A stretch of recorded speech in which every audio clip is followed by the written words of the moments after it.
16वीं सदी में अबिसिनिया मौजूदा एथोपिया में पैदा होने वाले मुल्क अंबर का असल नाम चापो था। उन्हें बचपन में ही गुलाम बना लिया गया और वो कई मालिकों के हाथों फरोख्त होते रहे, यहाँ तक कि आखिरकार वो हिंदुस्तान पहुंच गए। यहाँ उन्हें निजाम शाही सल्तनत के एक सरदार चंगेज खान ने खरीद लिया। मुल्क अंबर इंतहाई ज़हीन और काबिल शख्स थे। उन्हें माली मामलात की तदबीर और फौजी इंजीनियरिंग में खासी महारत हासिल थी। चंगेज खान की वफात के बाद वो आजाद हो गए और अपनी जाती फौज तश्कील दी। उन्होंने कई जंगें लड़े, हत्ता के मुगलों जैसी ताकतवर सल्तनत को शिकस्त दी। 1610 में उन्होंने दौलताबाद पर कब्जा कर लिया और औरंगाबाद मौजूदा क्षेत्रपति संभाजी नगर को अपना दारुल हुकूमत बनाया। इस तरह एक गुलाम ने अपनी काबिलियत और हिकमत अमली की वजह से एक अजीम हुक्मरान की हैसियत हासिल की। मुल्क अंबर के सामने सबसे बड़ा मसला पानी की शदीद किल्लत था। उस वक्त दरियाए केम ही वाहिद जरिया था जो शहर को पानी फराहम करता था, मगर यह नाकाफी था। बढ़ती हुई आबादी, फौजी जरूरियात और ज़राअत की मांग को पूरा करने के लिए इजाफी पानी की अशद जरूरत थी। मुल्क अंबर ने समझ लिया कि अगर औरंगाबाद को एक जिंदा और पाइंदा शहर बनाना है तो पानी के निजाम में इनकलाबी तब्दीली लानी होगी। चुनांचे उन्होंने अपने अमीक इंजीनियरिंग इल्म और मंसूबा बंदी की महारत को बरोए कार लाते हुए एक हैरत अंगेज नहरी निजाम तैयार किया। उनकी ज़ेरे क़यादत बंद नहरें और ज़ेरे ज़मीन पानी की तरसील के निजाम तामीर किए गए, जो न सिर्फ शहर की ज़रूरियात पूरी करते थे बल्कि कहत के खिलाफ भी ढाल का काम करते थे। इस मंसूबे ने न सिर्फ पानी की तकसीम को मुनज़्ज़म किया बल्कि ज़री तरक्की को भी फ़रोग़ दिया, जिससे सल्तनत की मईशत मुस्तहकम हुई।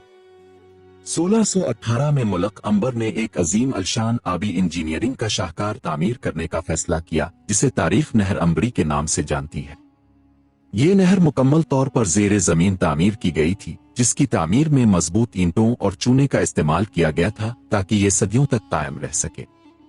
नहर की कुल लंबाई 2.5 मील तकरीबन 4 किलोमीटर थी, जबकि इसकी चौड़ाई 3 फुट और ऊंचाई 7 फुट रखी गई, जो पानी के बहाव को मौसर बनाने के लिए बिल्कुल मुनासिब थी। इस नहर का बुनियादी मकसद पहाड़ी चश्मों से पानी को शहर तक पहुंचाना था। इसके लिए जदीद साइफन टेक्नोलॉजी का इस्तेमाल किया गया, जिसमें कशिश सिक्ल के उसूल के तहत पानी को बुलंदी से नीचे बहाया गया। ये टेक्नोलॉजी उस वक्त के लिए एक इनकलाबी कामयाबी थी, क्योंकि इसने बगैर किसी मशीनी निजाम के पानी को दूर तक पहुंचाने का इंतजाम किया। नहर अंबरी न सिर्फ मुल्क अंबर की दूरंदेशी की अलामत थी, बल्कि यह कुरूने वुस्ता की हिंदुस्तानी इंजीनियरिंग का एक शानदार नमूना भी बन गई। मुल्क अंबर ने अपनी नहर के लिए जोबन हल के पहाड़ी इलाके का सोच समझकर इंतखाब किया, जो एक फितरी जोग्राफियाई फायदा फराहम करता था। उस मकाम पर नहर का नुक्ता आगाज रखा गया, जहां से पानी कशिश सिक्ल के जोर पर खुद ब खुद बहकर शहर तक पहुंच सकता था।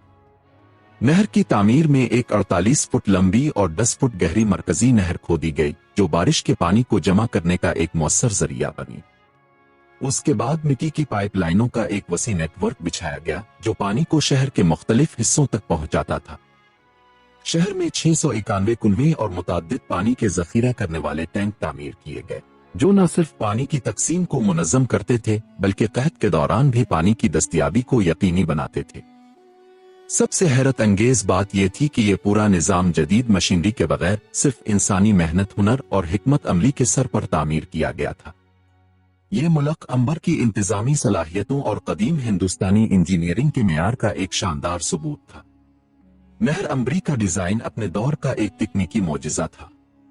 उसमें 100 से ज़ायद मैन होल्स तामीर किए गए थे, जिन्हें मकामी ज़बान में जलकूपक कहा जाता था। ये मैन होल्स नहर की दौरानिया सफाई, मुआयने और मरम्मत के लिए इस्तेमाल होते थे, जो इस निज़ाम को देरपा बनाने में अहम किरदार अदा करते थे। नहर के अंदर हुआ के दबाव को मुतवाज़िन रखने के लिए खास एयर टावर्स हुआ किश बनाए गए थे, जो पानी के बहाव को हमवार रखते थे। इसके अलावा ओवरफ्लो ज्यादा पानी के इखराज को कंट्रोल करने के लिए चालाकी से डिजाइन की गई नालियां भी मौजूद थीं, जो इजाफी पानी को महफूज तरीके से खारिज कर देती थी। नहर के एक अहम मकाम पर गाय के मुजस्समे को अलामती तौर पर नस्ब किया गया था, जहां से पानी तकसीम होकर शहर के 691 कुनवों तक पहुंचता था। ये न सिर्फ मजहबी अहमियत रखता था, बल्कि पानी की तकसीम के लिए एक नेविगेशन पॉइंट का काम भी देता था। یہ تمام ٹیکنیکل باریکیاں ظاہر کرتی ہیں کہ ملک عنبر کا انجینئرنگ شعور اپنے زمانے سے کتنا آگے تھا، جس نے بغیر جدید آلات کے ایک خودکار اور پائیدار آبی نظام تخلیق کیا۔ حیرت کی بات یہ ہے کہ 400 سال بعد بھی نہر عنبری اپنی افادیت برقرار رکھے ہوئے ہے۔ ماہرین آثار قدیمہ اور انجینئرز کا متفقہ رائے ہے کہ یہ تاریخی نہر آج بھی مکمل طور پر قابل استعمال حالت میں ہے۔ معروف آرکیٹیکٹ دھنشری میراجکر کی تحقیق کے مطابق نہر میں آج بھی تقریباً 2 فٹ گہرا پانی موجود ہے، جو جدید دور میں بھی 1 سے 2 لاکھ افراد کی روزمرہ پانی کی ضروریات کو پورا کرنے کی صلاحیت رکھتا ہے۔ یہ بات اس نہر کی زبردست تعمیری معیار اور دوراندیش ڈیزائن کی واضح دلیل ہے۔ اس کی وجہ یہ ہے کہ ملک عنبر نے نہر کو انتہائی پائیدار طریقے سے تعمیر کیا تھا۔ مضبوط اینٹوں اور چونے کا استعمال کیا گیا، زمین کی تہوں میں محفوظ راستہ بنایا گیا، خودکار صفائی اور دیکھ بھال کا نظام تیار کیا گیا۔ یہ تاریخی ورثہ نہ صرف قدیم ہندوستانی انجینئرنگ کی عظمت کی یاد دلاتا ہے، بلکہ یہ موجودہ دور کے پانی کے بحران کے حل کے لیے بھی ایک قابل تقلید نمونہ پیش کرتا ہے۔ نہر عنبری کی بحالی کے لیے کئی دہائیوں سے سرگرم کوششیں جاری ہیں۔ متعدد ثقافتی ورثہ تنظیموں، ماہرین آثار قدیمہ، انجینئرز اور مقامی سماجی کارکنوں نے اس تاریخی نظام کو زندہ کرنے کے لیے سرکاری محکموں سے بارہا رابطہ کیا۔ اس سلسلے میں کئی اہم اقدامات کیے گئے، تفصیلی تکنیکی نقشہ جات تیار کیے گئے، ہائیڈرولوجیکل اور آرکیالوجیکل سائنسی مطالعے کروائے گئے۔ بین الاقوامی ماہرین نے اسے دنیا کے قابل ترین قدیم آبی نظاموں میں شمار کیا گیا۔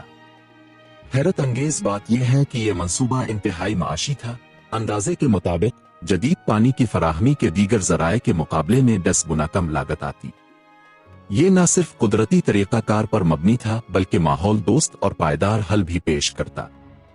لیکن المیہ یہ ہے کہ تمام تحقیقات اور سفارشات کے باوجود یہ منصوبہ اب تک عملی شکل اختیار نہیں کر سکا۔ ماہرین کے مطابق بنیادی رکاوٹ ادارہ جاتی عدم توجہی اور فیصلہ سازوں کی قوت ارادی کی کمی ہے۔ یہ صورتحال اس تاریخی ورثے کے ساتھ ساتھ موجودہ نسلوں کے حق کو بھی ضائع کر رہی ہے۔ حیرت کا مقام ہے کہ 400 سال قبل ایک غلام ملک عنبر نے محدود وسائل اور بنیادی ٹیکنالوجی کے ساتھ جو پائیدار آبی نظام تعمیر کیا، وہ آج کے جدید ترین آلات، بجٹ اور ماہرین کے باوجود دوبارہ نہیں بنا پایا جا سکا۔ یہ ہماری اجتماعی ناکامی پر ایک تلخ سوال چھوڑتا ہے۔ کیا ہماری جدید تعمیرات میں وہ دور اندیشی اور معیار غائب ہو چکا ہے؟ کیا ہم اپنے آباء و اجداد کی انجینئرنگ حکمت سے کچھ سیکھنے کو تیار ہیں؟